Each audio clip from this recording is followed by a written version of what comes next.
Halo semuanya, perkenalkan nama saya Abni Petak Santos Lingga. Saya berasal dari prodi agroteknologi. Di sini saya akan menjelaskan tentang kutu putih. Ini kutu putih pada tanaman tumbuhan pepaya. Bisa dilihat, ini kutu putihnya ya. Jadi kutu putih itu adalah hama yang sering menyerang pada tumbuhan, di bagian daun, batang, dan akar. Lalu ciri-ciri kutu putih itu berwarna putih seperti susu dan tidak bersayap dan memiliki ukuran hanya 1 sampai 2 mm. Dan perkembangan biakan kutu putih itu sangat cepat, dengan waktu yang singkat dapat berkembang biak. Lalu siklus hidup kutu putih, yang pertama itu tahap telur. Telur kutu putih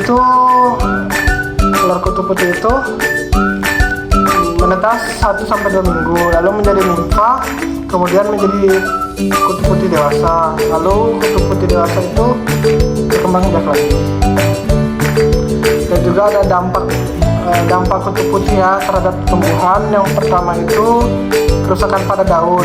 Kutu putih itu menghisap cairan-cairan yang ada di dalam daun, kemudian menjadi keriput, lalu menguning dan gugur secara prematur. Yang kedua itu hambatan pertumbuhan. Serangan kutu putih itu dapat menghambat pertumbuhan tanaman secara keseluruhan, dengan batang yang kecil dan daun yang jelek, dan akar juga mempengaruhi. Lalu penyebaran penyakit pada kutu putih dapat menjadi vektor penyebaran penyakit virus dan bakteri yang dapat menyerang tanaman seperti mozaik dan kelayuan. Nah, lalu apa saja sih tanaman yang diserang oleh kutu putih? Yang pertama itu tanaman hias. Tanaman hias itu bisa diserang oleh kutu putih. Contohnya seperti anggrek dan kaktus. Lalu yang kedua itu pada tumbuhan sayuran. Nah, pada tumbuhan sayuran itu biasanya yang diserang itu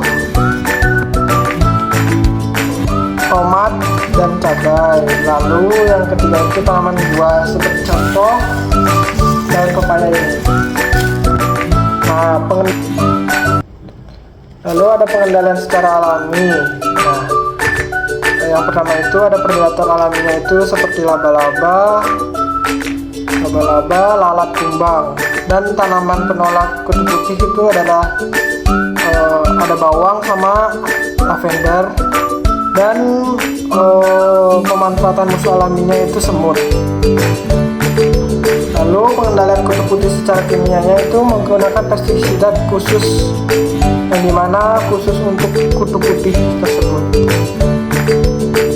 Untuk pencegah dan perawatan tumbuhan dari serangan kutu putih ialah yang pertama itu memastikan kebersihan dari lingkungan sekitar tanaman. Yang kedua itu ada deteksi dini.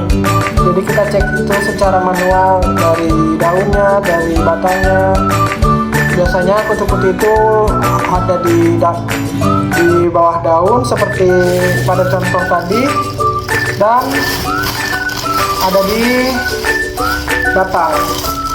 Ini ya, ini di bawah daun ada, dan juga ada di batang.